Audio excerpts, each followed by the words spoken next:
For parents across the globe, the thought of losing a baby is almost unbearable. Understandably, those who do face such circumstances might not be able to cope in the immediate aftermath. So 2 students from New Jersey's Delbarton school took matters into their own hands following the discovery of a stillborn child at a recycling center in October 2017. The Community Recycling Center is a privately owned company based in Charlotte, North Carolina. It has operations in 13 states with more than 30 different facilities, including one in New Jersey. That particular center, however, was the scene of a tragedy on October 24, 2017, after a heartbreaking discovery there. While sifting through the recyclable waste from numerous districts, an employee found a stillborn baby boy. An investigation was consequently launched by the Morris County Prosecutor's Office and medical examiner to find out what happened. During that period, though, an outside group looked to secure custody of the corpse. Although it might be difficult to fathom how the boy's remains arrived at that facility, the aforementioned group had dealt with similar situations in the past. Known as Wave for Life, they are a pro-life ministry based at the Delbarton School in Morris Township, New Jersey. And 2 students from that group sent a petition to the Morris County Superior Court to gain possession of the body. Elizabeth Minardi, a science teacher at Delbarton, runs the Wave for Life group, which was created in 2016. She claims that the ministry was inspired by a similar club at a school in Massachusetts. Their pupils put themselves forward to go to funerals that otherwise would have no attendees. Much like that group, Wave for Life has a very specific purpose: to honor the burials of human bodies that nobody else has claimed. Minardi sees the funerals as an act of kindness to those who find themselves all alone at the end. It brings humanity to a situation where a decedent doesn't have known family, the science teacher told Delmarva Now in October 2017. Following the discovery of the stillborn, Minardi spoke with Drew Bowman, an attorney and former priest who's helped numerous children in need of guardianship. On December 8, 2017, he was finally given permission to serve as an administrator over the boy by the Morris County Superior Court.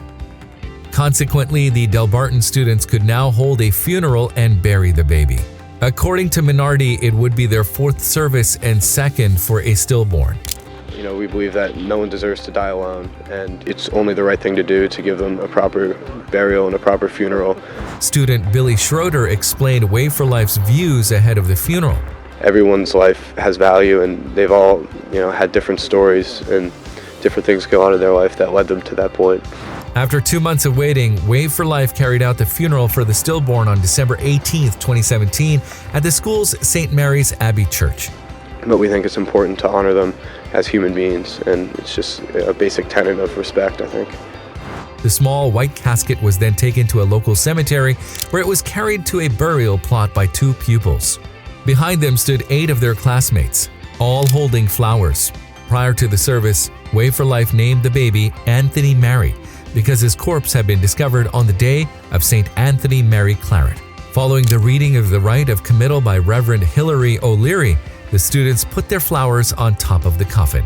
"We recognize that his mother is probably scared, heartbroken, and distraught," said Schroeder at the eulogy in front of 100 students, faculty members, and parents. "Just as we pray for baby Anthony, we should pray for his mother and father in this difficult time. Even when our society may not show respect for each and every life, we believe in the sanctity of life. We don't want this child to be forgotten," O'Leary continued. "We've come here out of love and respect." At the conclusion of the service, the 2 pallbearers made their way to the hearse behind a student holding a crucifix. A framed quotation was placed beside the casket reading, "You are worth more than many sparrows." Speaking after the funeral, several students reiterated O'Leary's stance while offering their own reflections. "We think every life is worth a shot and worth a fight," John Manahan, a junior at the school, told the Daily Record. "We showed today to Anthony Mary that he's part of the Delbarton community, and we want to extend our love to him and his parents." Meanwhile, fellow junior Finn Gannon, who had acted as a pallbearer, said that the funeral served as an extension of his own beliefs. "We accepted him into the Delbarton community like a brother and will remember him forever," he told the Daily Record. Jack Townsend read from the Old Testament at the service and later reflected on the situation at the cemetery. "Today, obviously, was a very sad event, and that the baby had to be abandoned. But he's in our thoughts and prayers," he said. "So are his parents, who I'm sure went through a tough time." While Wave for Life ultimately drove this idea forward, the community also came together to offer their services. Tony Bizzub, whose son attends the school, is the proprietor of Bizzub Parker Funeral Home in Little Falls, New Jersey, and he felt compelled to supply the hearse for Anthony's burial. Elsewhere, trustees at the cemetery provided a shaded burial plot. The graveyard contains the bodies of soldiers who died during the Civil War and 2 world wars, but an exception was seemingly made for Anthony's remains. John Sperry, meanwhile, volunteered to excavate and cover the baby's grave. Following the funeral, he reflected on the impact of Wave for Life's actions. "You get together as a community when something like this happens," Sperry told the Daily Record. Although they only have around 70 members, Wave for Life brought their community together as one to honor Anthony's passing. They will no doubt be hoping that the goodwill that was gained will help them to spread their message. For parents across the globe, the thought of losing a child is close to unbearable. However, when one unfortunate soul couldn't bear the death of their baby boy, a student group stepped in to ensure that he received a proper burial. If you like the video, please give it a thumbs up and consider sharing it with someone who may find it interesting. Thanks for watching, and I'll talk to you in the next one.